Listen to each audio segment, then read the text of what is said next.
Sir what is 30A? 30A Bharat के संविधान में एक ऐसी धारा है,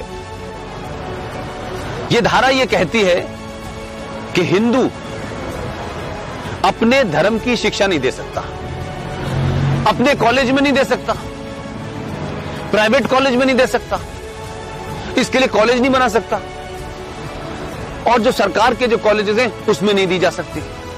लेकिन एक धारा है 30, वो 30 धारा मुसलमानों को इस बात की इजाजत देती है कि वो अपनी मजहब की शिक्षा के लिए कॉलेज खोल सकते हैं, वो मदरसे चला सकते हैं, क्रिश्चियन अपने मदरसे चला सकते हैं, स्कूल इंस्टीट्यूशन चला सकते हैं जहां वो अपने मजहब की शिक्षा दे सकते हैं। मेरा सवाल यह है, क्या संविधान के निर्माताओं को इस बात का बोध नहीं था कि सिम्मी जी, अगर आप अपने धर्म की शिक्षा आपको नहीं मिलेगी तो आप में संस्कार कहां से आएंगे, आप में फेथ कहां से आएगा, आप वेद क्या हैं, पुराण क्या है, कैसे जानेंगे अगर आपसे कहा जाए आपको यह नहीं पढ़ना है।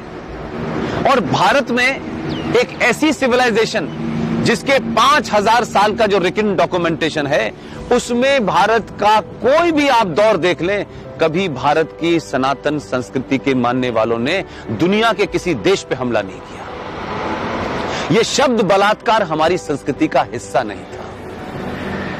ये घूंघट इसलिए नहीं था कि हमारे यहां था, हमको गलत नैरेटिव दिया क्या।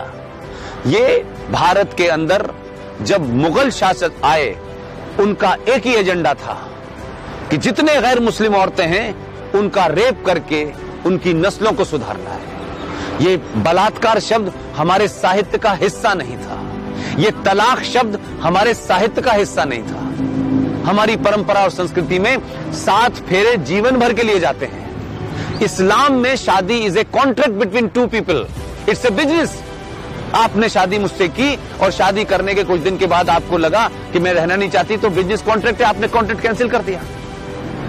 तो आर्टिकल 30A भारत के संविधान से हटना चाहिए। इस देश के 90 से 95 करोड़ हिंदुओं को उनका शास्त्र क्या कहता है, उनका वेद क्या कहता है, इसकी शिक्षा की इजाजत देनी चाहिए। और मंदिरों के ऊपर जो हिंदू पैसा चढ़ाते हैं, यह भी एक लॉ है जो नहीं पता देश को। भारत के जितने भी मंदिर हैं उस पे जो पैसा चढ़ता है वो सरकार के खजाने में चला जाता है। और भारत के मजारों के ऊपर जो पैसा चढ़ता है, जो गुरुद्वारों में पैसा चढ़ता है, वो सारा का सारा पैसा उस धर्म के मानने वालों के पास चला जाता है।